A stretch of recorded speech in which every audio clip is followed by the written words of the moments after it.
Welcome to Shikshan Setu Dialogues, Future of Education, where we bring expert insights to help students and parents make smarter, future ready career decisions.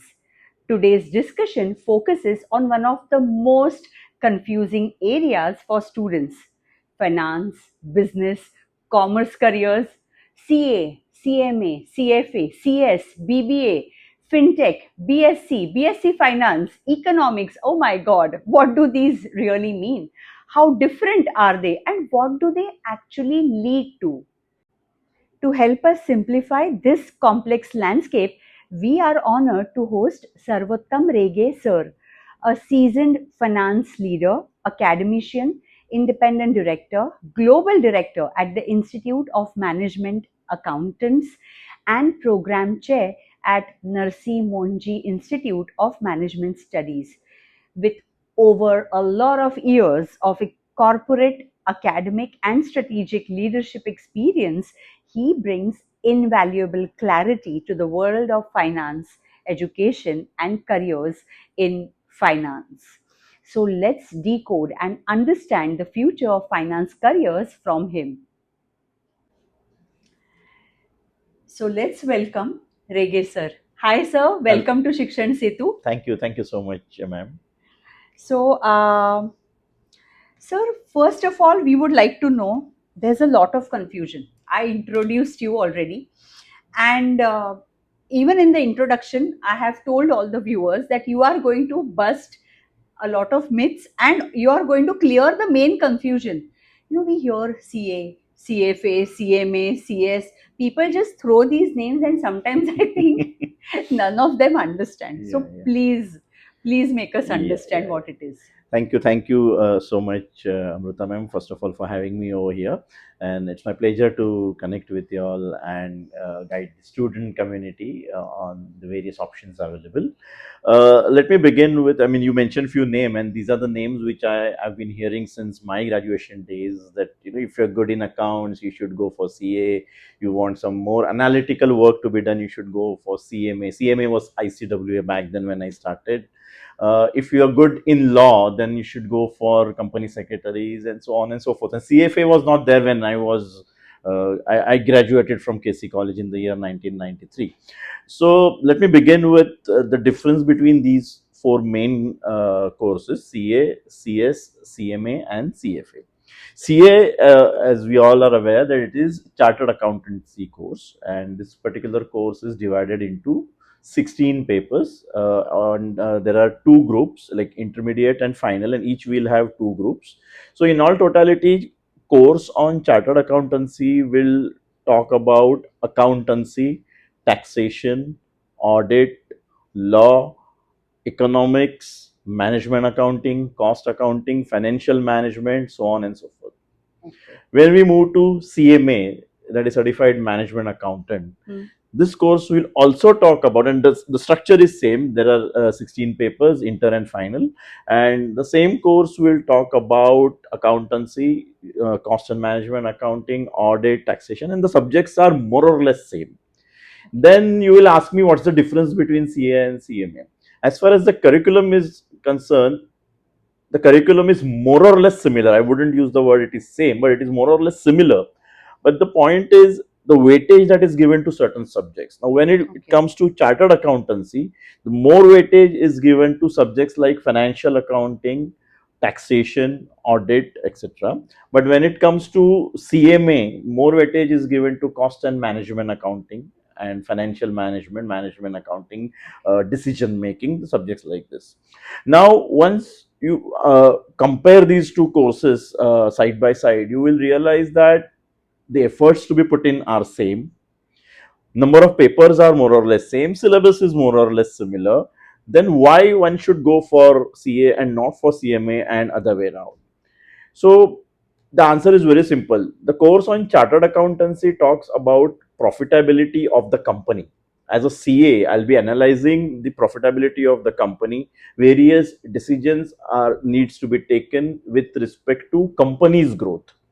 maybe takeover of the company, acquiring another company, or maybe starting a new factory or something like that. That kind of a decision making, which is on the broader basis for company as a whole.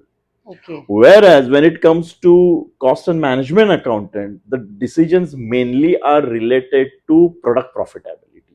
Oh, Okay, so if I have to give you example, if I'm, let's say, working, if I'm allowed to take some names, if I'm working for a sure. company called Parley Agro, then a chartered accountant will be more concerned about the profitability of Parley Agro, whereas I, as a management accountant, I'll be more concerned about profitability of their brands like Fruity, Appy, or Appfizz. Oh, So okay. effectively, that brand profitability adds to company profitability, and company profitability is dependent on brand profitability. So we both are working in sync for the ultimate goal that company should be profitable. But Wow. then, if my area of interest is financial accounting, taxation, audit, I may go for chartered accountancy. If I want to work on, I, I mean, my forte is with respect to analytical skills, then possibly I'll go for CMA, which will give me an access to product profitability. So I'll decide whether I should sell more of Fruity, less of Appy. Should I introduce 2 liter pack for Fruity, or should I go with that 10 rupee pack? Which pack is giving me more profitability? Maybe I'm selling a Fruity 200 ml pack more, but that's not giving me more profitability, but the bigger packs are giving me higher profitability by selling less number of units. So all those analysis or analytical skills I'll have to apply over here as a Right. management accountant. But in every professional's life, a stage comes wherein both can do each other's job. Oh, Now, when I started my career, my boss was chartered accountant. When I moved out of industry, few chartered accountants were reporting to me. So the job is interchanging. There is an area wherein we touch upon each other's okay. strengths or financial and cost and management accounting. They are interdependent on each other, and effectively we work towards same goal. Now I have finalized financial accounts as well, whereas my chartered accountant friend has taken care of cost audits as well. Okay. So there is no hard and fast rule that you need to be a CA to get into financial accounting field, or you need to be a management accountant to look after cost audit and the product profitability. It's these qualifications are like your visa and passport to enter that country called Ah, corporate world. Once you are in, then it's your performance and your willingness to learn new things will take you higher up. wow. The third course that you mentioned about company secretary. Hmm. Now, company secretary is related to law, legal, and secretarial matters. So, if somebody is not good with theory, Yeah. that person should stay away. That's Oh, my sincere advice to them. okay. Because as a management accountant, I had an option of claiming 50% exemption for my CS exam, but I Okay. did not do it because I was too bad with theory, to be very honest with you. So Okay. I did not go for it. So company secretary will deal with company's legal and secretarial matters, compliances. Ah, So again, CA, CMA, and CS, they are interlinked. There is some area where they will intersect each other's working. correct. So as a company secretary, you will be more inclined towards working into legal and secretarial practices. Got it. And CFA, it's a new baby on the table at the Correct. moment. It's not that new, but as compared to CA, CMA, CS, it is relatively new. CFA is Chartered Financial Analyst, and this particular course talks about the financial markets. Correct. So the place where I teach, NMIMS, we have BSc Finance, and BSc Yes. Finance students are more inclined towards CFA. And Hmm. CFA will deal with financial markets, the impact of oil prices on National Stock Exchange, Bombay Stock Exchange, what's happening in Nasdaq or Dow Jones, what statements are coming from United States of America, and what impact those statements are having on our financial market. Even our finance minister, when she's formulating budget, the Yeah. financial forecasting is done by these CFAs. Oh, So really? yeah. So they can get into government jobs as well. Wow. And on top of it, CA, CMA, and CS are Indian qualification. Hmm. There is American CA, which is called as CPA, or CMA USA is also there. ACCL UK is also there, which is equivalent to these Indian qualification. But CFA is American qualification, which is accepted worldwide. Now, Okay. Indian chartered accountants, management accountants, and company secretaries, they are not recognized beyond Indian boundaries. Correct. But then CFA, which is an American course, it is accepted all over world. I mean, America. I mean, we all Correct. know how it works. Yes, yes. Yeah. Wow. You elaborated, you explained it so beautifully. I think so. All the students must have just understood this in this. And you all actually, you know what? My 7 questions, you answered it all together. So now I have to directly skip to the eighth one. Yeah, and just to add to that, I Yes, mean, whatever I have told you about these courses are it's the basic information. I mean, absolutely. students can go on the respective websites and Correct. it's all available. Absolutely, sir. I mean, today I think all the kids can just go on AI and they can ask this.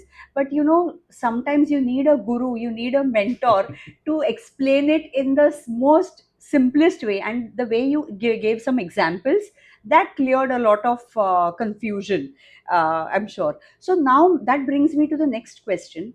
Then, which degrees should the students pursue along with these? Because today, okay, there is an age old degree called BCom. Mhm. There is BSc Economics, BSc Finance. There is BBA. There is BBA FinTech. There are so many. So how does a student choose that? Yeah. See, at NMIMS School of Commerce, ASM SOC, that is Anil Surendra Modi School of Commerce, we offer possibly all these programs that you Correct. just now mentioned. And each program has got its own domain, its own strength, and its own area of expertise. Let's begin with traditional BCom, the BCom that possibly you and me have done maybe 30 years back. That particular BCom, it's a good course. I wouldn't say any course or any program is bad as such, but then nowadays there is a glamour to every degree. Hmm. You know, when I cleared my 12th exam, my option was, or rather, when I cleared my 10th exam, my options were clear. If you want to go for engineering or doctor, medical, go for BSc. If you want to go and become a chartered accountant, that Go. word we had heard as a 10th standard student, we didn't know anything about it. Still, Yeah. CA word was Correct. people used to say that you Yes. should become a Yes. CA, CA then was go a for word commerce. that everyone Yeah, had heard. the CMA CS was not Not. known to me at all. And if you feel you can't do your chartered accountancy or medical or engineering, go for arts. So that was the balancing figure, as we call it Correct. in accountancy. So after that, post 2001, 2002, if I'm not wrong, the courses like BMS and BBA and BSc Finance and BAF and BFM, these courses, it started in 21st century, and these courses offer specialization within BCom. So Hmm. when I say BFM, that is Bachelor of Financial Market, it is actually BCom with specialization in financial market. When I Oh. say BSc Finance, it is Bachelor of Science with specialization in financial market. When I say BBA FinTech, it is Bachelor of Business Administration with specialization in FinTech. So it's a combination of finance and technology. Right. So these are multiple courses available to us. Each course will have its own area of expertise. Now, BSc Finance, typically there are certain courses which has got natural inclinations from the student side. The Correct. student of BSc Finance, now I had that particular program in Yes, sir. NMIMS. So my students of BSc Finance, they are more inclined towards CFA, because what they learn in their BSc Finance is the base that is required to prepare themselves for their CFA exam. Correct. So 80 to 85% of the students pursuing BSc Finance, they'll either go for MSc Finance or they'll go for CFA. Okay. Right. When it comes to BBA, Bachelor of Business Administration, this particular program is combination of management, finance, marketing. So it's more or less everything packed into one Yeah. bundle. Their natural inclination is towards MBA. Hmm. So BBA is the stepping stone for MBA. MBA. BSc Finance will take you for CFA, Hmm. and we have BBA FinTech. That is the total different segment itself. Correct. We just recently started a couple of years back. We started this particular program, and we are getting very good response. So nowadays we know what AI is and what it is doing to us. I mean, we Correct. can't live without the AI tools. So Absolutely. this particular BSc FinTech program has finance in it and use of AI technology in finance. Right. So these students will learn something about finance. they'll learn something about Python programming, AI, machine learning. So once they'll graduate from our college or our school, they'll have knowledge of both finance and technology together. Correct. But that doesn't mean that other programs like BBA or BSc Finance will not have any AI element. It has got some AI element in it, but then the level of importance varies.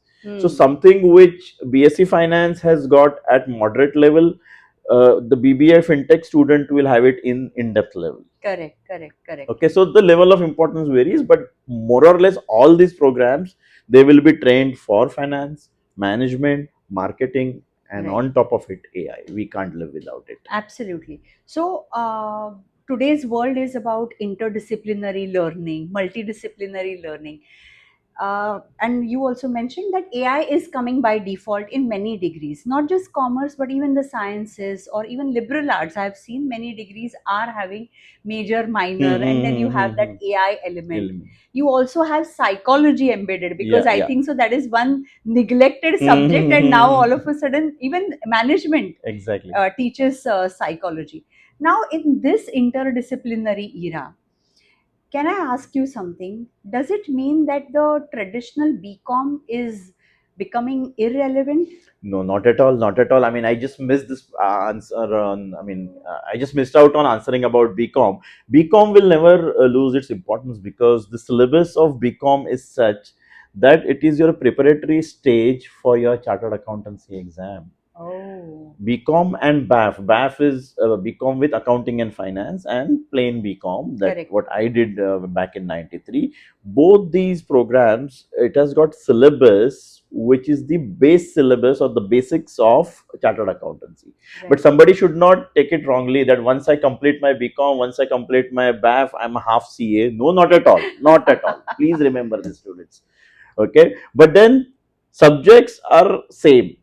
You have financial accounting, management accounting, audit, taxation, law, economics in your CA curriculum.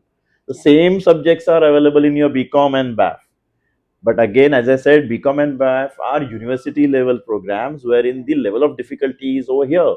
But when it comes to chartered accountancy course with same subjects, the level of difficulty is over here because those are professional courses. Correct. But then while preparing for those professional courses, your learnings related to basics and fundamentals is already done at BCom and BAF level.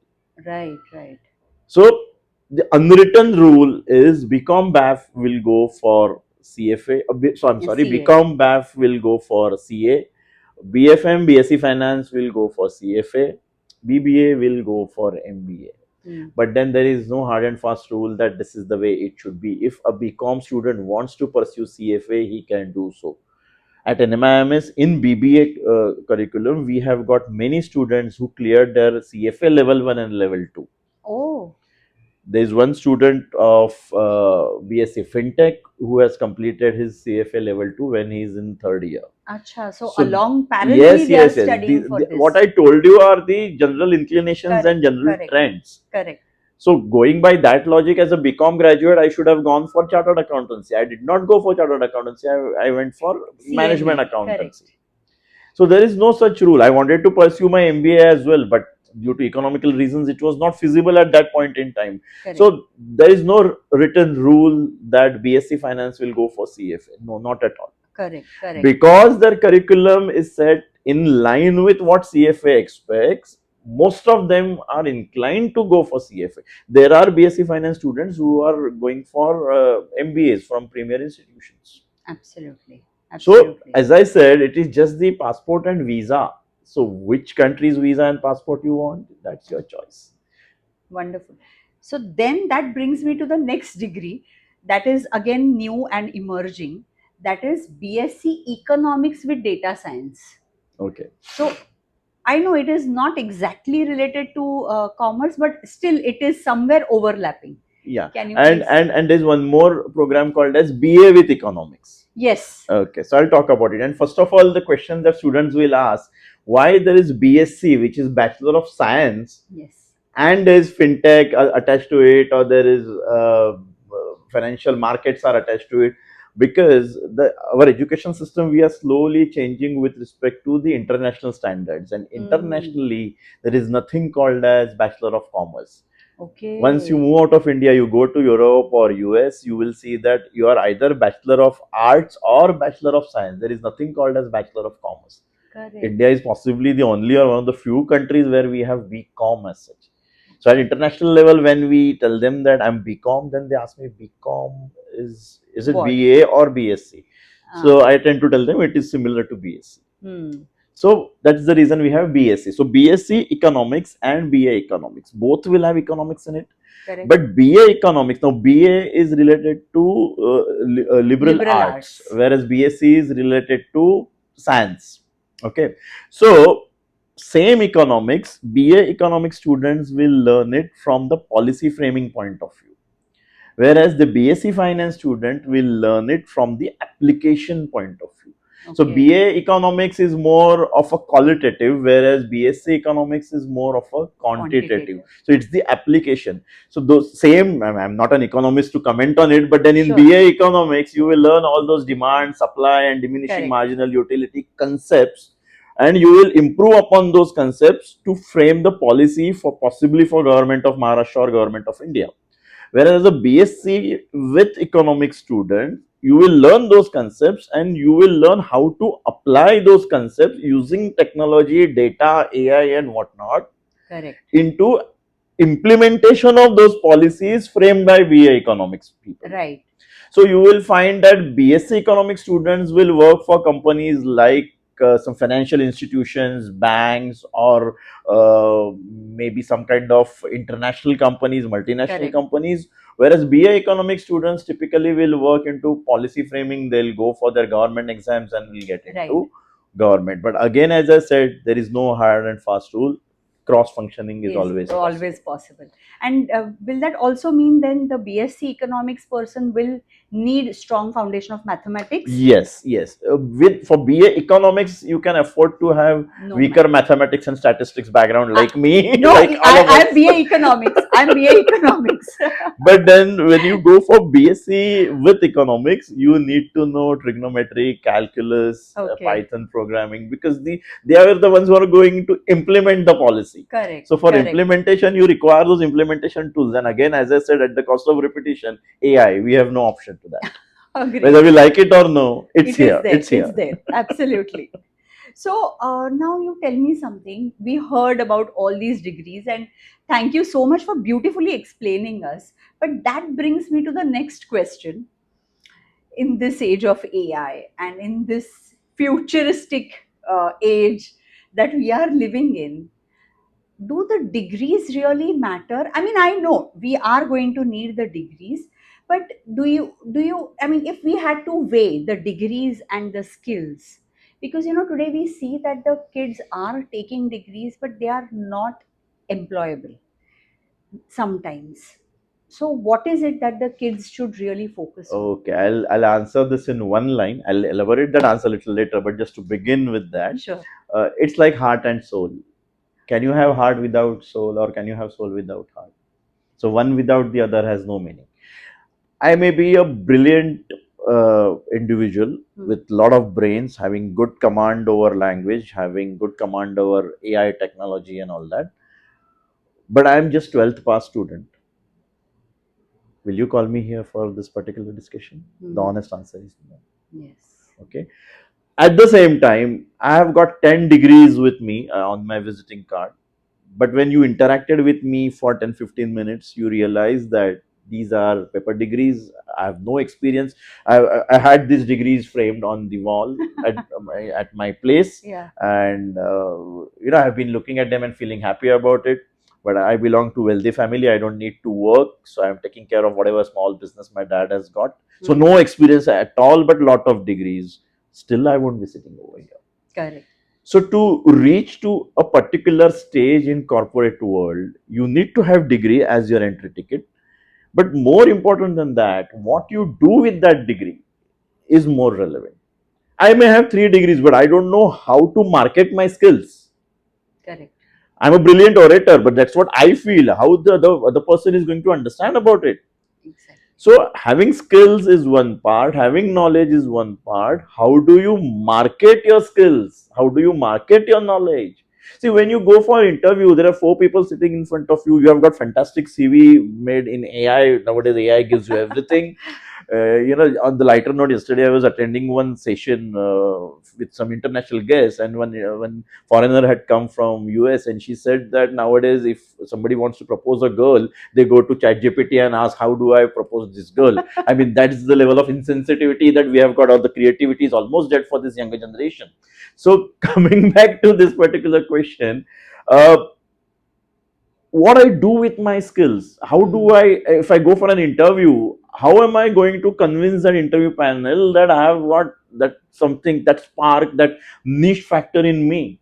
So I need to open up my mouth and show them that I have those skills. I need to market my skills. So true. Otherwise, those skills are of zero value to me. I'll know about it. My family will know about it. My close friends will know about it. Nothing beyond. Some of my teachers will know about it, but nothing beyond that. Yeah. I need to convince. Now, in my 22 years of corporate life and 15 years of academic life, I have met close. I don't know how many people I have interacted with them. So unless I tell them what I have in me, how are they going to trust my word? When I address a class during my lecture, unless I tell them or I display my skills to them, they are not going to come for my lecture looking at my CV. As simple as that. Correct. So, but at the same time, if I say that I have got fantastic knowledge, let me conduct a lecture on management accounting, they will not attend. They'll say that he's just a BCom graduate, he's not even a graduate. What is he going to teach us? So, even those degrees are relevant. Correct. But between two of them, like degree and knowledge, if you ask me to pick up one, and I have no other option and I can't give politically correct answer, then knowledge is more important according to me. Because knowledge can bring you degrees cannot bring you knowledge. Wow. Generally. Perfect. Wow. You just summed it up. Then tell me something. Kids these days, the trend that I see, since I'm a career counselor, I deal with a lot of students and parents. A trend I see is the motivators for kids these days, majority is money. They want to earn well. There's nothing wrong Nothing about wrong it. with that. They're very clear. I want to earn well. And many times or sometimes they follow some trends blindly. मुझे CFA करना है, मुझे CA करना है, but they are not looking inside them if they really have that A, passion in them, or B, do they have that skill set in them. So what would you tell such kids, what should they look for within them first before jumping into it? Okay. I'll start with my story first. When I was in SY Yes. BCom, and we all friends in college, we used to talk about आगे जाके क्या करना है, what we should do and all. And some people said CA करते हैं. No, CA is very difficult. That is what we had heard about it. And then somebody said cost and management accounting करते हैं. I said, हाँ करते. Five of us looked at each other. Okay, let's start. We started because we felt that CMA, or those days ICWA, was easier than CA. We were in for a big shock when we failed first time in those exams. Oh. Okay, it was as difficult as chartered accountancy. But somehow, once I started with that particular course, I joined one audit firm which was specialized into cost audits. Okay. And I realized that while working on those cost audits, working on those analytical assignments, I realized that this is the right choice. I mean, my inner voice told me that, boss, this is the place you belong.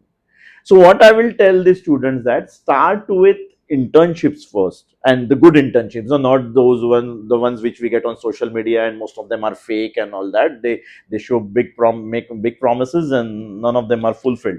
So go and work in any company for 3 to 6 months. Even if that company doesn't pay you a single rupee, go and work with those companies. जैसे बोलते हैं ना, हाथ काले करने पर ही कोयला क्या होता है पता चलता है. So कंपनी में जाके हाथ काले करो. There is no better teacher than corporate experience. How much ever corporate realities we can bring into the classrooms of various colleges, there's a limitation to it. Correct. So you have to work in industry for 3 to 6 months with some good internship. Even if it is unpaid, it's okay. End of 6 months, your inner voice will tell you, invariably it will tell you what you're going to do. If it doesn't tell you, go for another 6 months internship. Nowadays the graduation program is for 4 years. In 4 years, if you can do 4 internships, end of fourth year you will get your answer where you want to be. Because what happens is, when you go for an internship with some good companies, the genuine internships as we call it, they will rotate you through various functionalities, and while working through those functionalities you will realize that, okay, I'm good at taxation, but audit is giving me more satisfaction, maza aa raha hai. So that maza aa raha hai ya kick baith raha hai, that they will understand if they work on those assignments.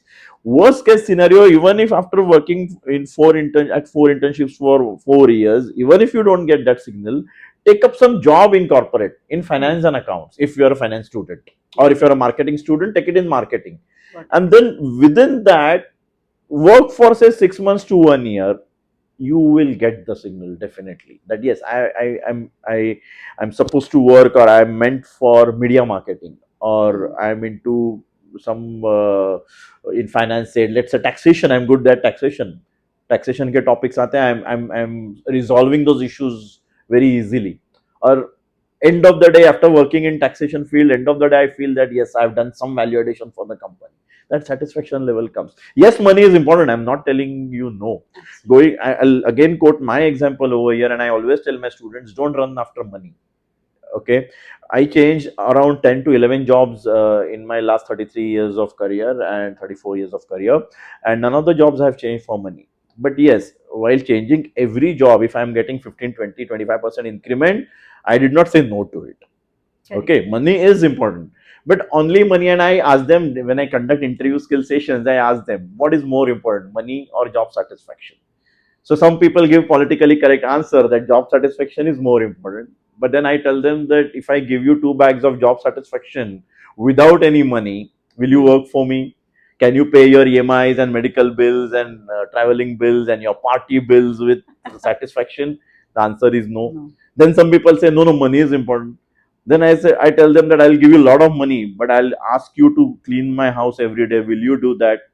Some people say that no, that's not, we are finance professionals, we cannot do that. Then I tell them that job satisfaction is more important, because if you're satisfied with your job, you will perform better. If you perform better, your department, your company will do better, and automatically the increments and promotions and rewards will flow.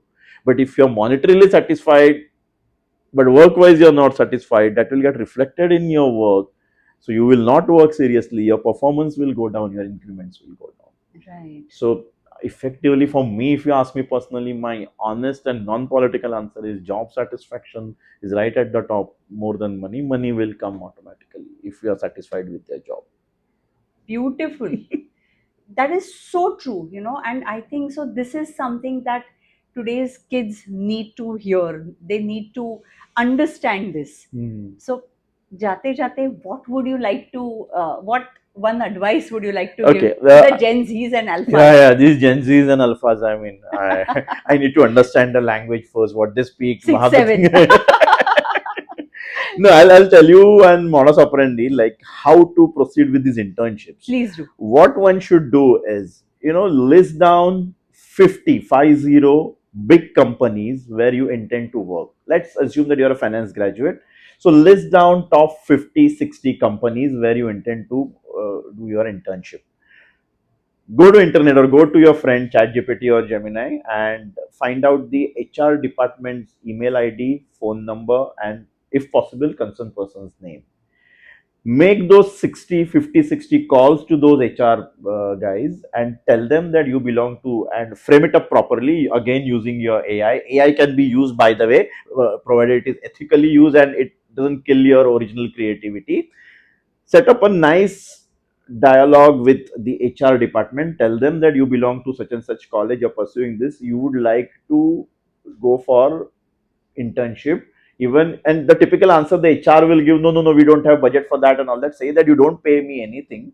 Let me just come to your office for 3 months or 6 months and let me work with some of the senior professionals. You make 50 calls, at least one will agree. At least one will agree. If doesn't have work that way, call up 100 companies. Hmm. Keep trying. So I always tell my students, and this is something which I learned when I was in college, and Captain Vikram Batra said this particular thing on television, and it stayed with me forever. Okay. Ye dil mange more. Yes. Yeah. So always have that unsatisfied kid Yes. in you. I mean, at the age of 53, I still feel that I can do something. Can I go for PhD? Can I go for some kind of research related work? Though it's not my forte, but I still feel that I need to learn something new. The moment I feel that yes, I know everything, I'm over.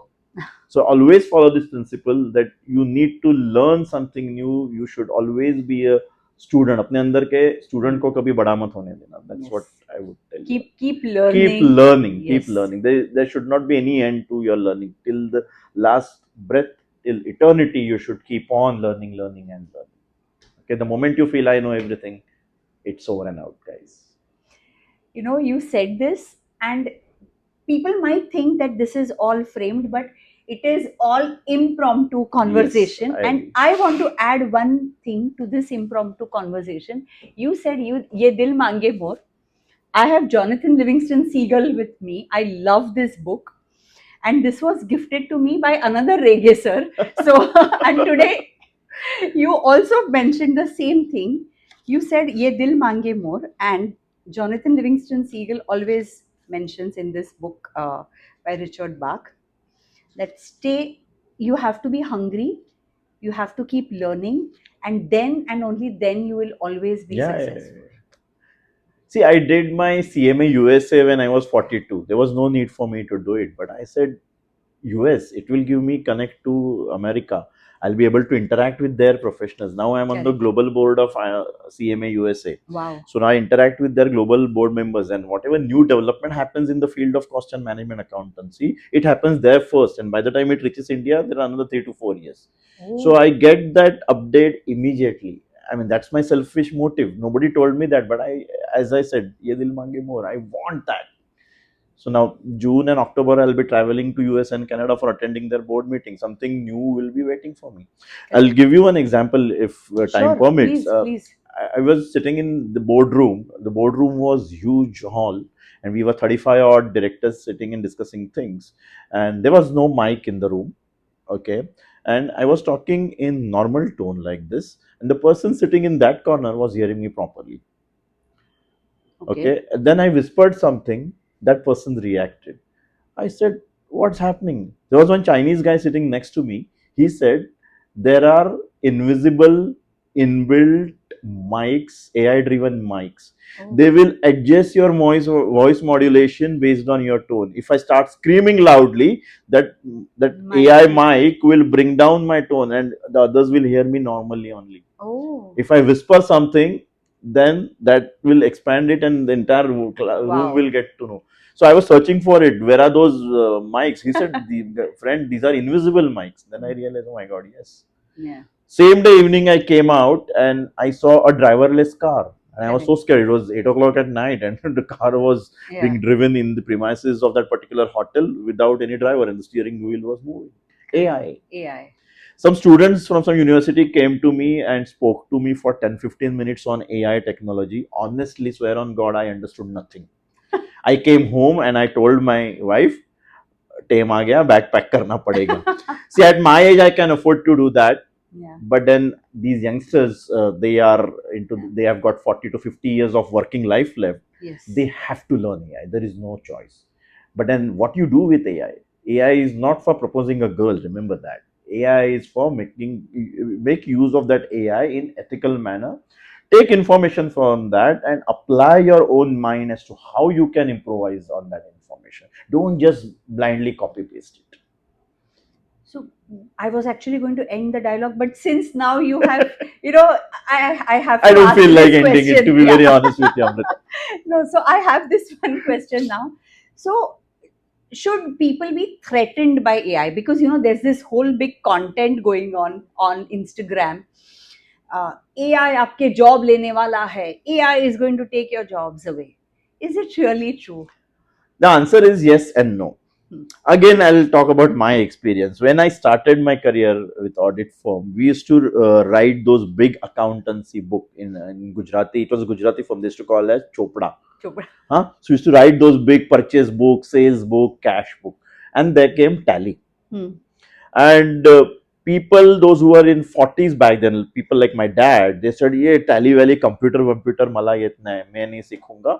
And he took voluntary retirement because he was reluctant to learn computer at the age of 45 or something. And I had no choice. I was 21. I had to learn it. I learned tally. When I was comfortable with tally, SAP came, SAP. So those who considered themselves a tally expert, they did, if they did not learn SAP, they had to pack their bags. Correct.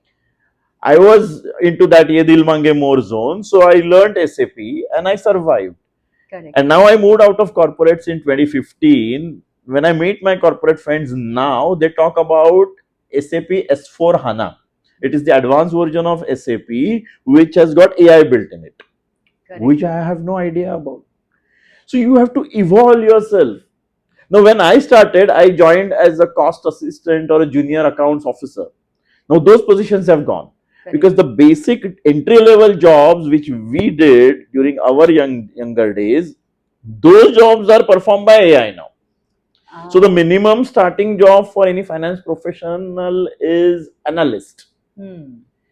So we used to compile data and then analyze it and present it to our boss. Nowadays, the data is already available. You have to just analyze it. So is correct. It not beneficial? It increases your creativity.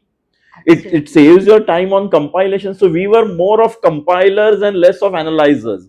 Now these guys are not compilers. That compiler's job is done by AI. So analysis also AI will do it for you, but don't just take it blindly. Correct. You have to apply your mind. So these youngsters should start considering them as analysts and not as accountants. So that accountant's role is over. So if someone says that no, I don't know how to analyze, I just want to do the journal entry, debit what comes in, credit what goes out, no, boss, you are not fit. Correct. You're not fit. Correct. So that's the reason I said you need to learn AI. There is no other option. So those who are in finance or marketing, there are courses available like finance for AI or AI for finance or AI for marketing. Please find out and do it from some valid and authentic institution. Yes, yes. So AI is not going to take our jobs away. AI is going to be more like an assistant to us. Yes. And but it will not take our jobs till the time we learn AI and we evolve with it. See, and it's like you're thrown into a swimming pool. Yes. You swim or you die. Choice is yours. True. Correct. Sorry for the harsh words, but then that's the reality. That's the reality. That's the reality. Absolutely. Thank you so much. My pleasure. Thank you so much, sir, for coming on our Shikshan Setu dialogues and enlightening us and clearing the confusion. And I'm sure today all the students and parents who are listening and watching this video, your confusion about ये CA, CFA, CMA, CS, ये सब क्या है?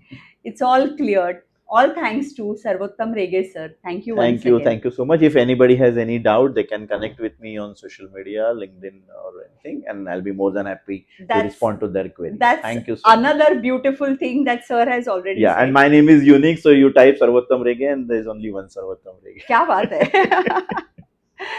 Thank you so much. Thank you. Keep watching and do subscribe to our channel. Thank you. Bye.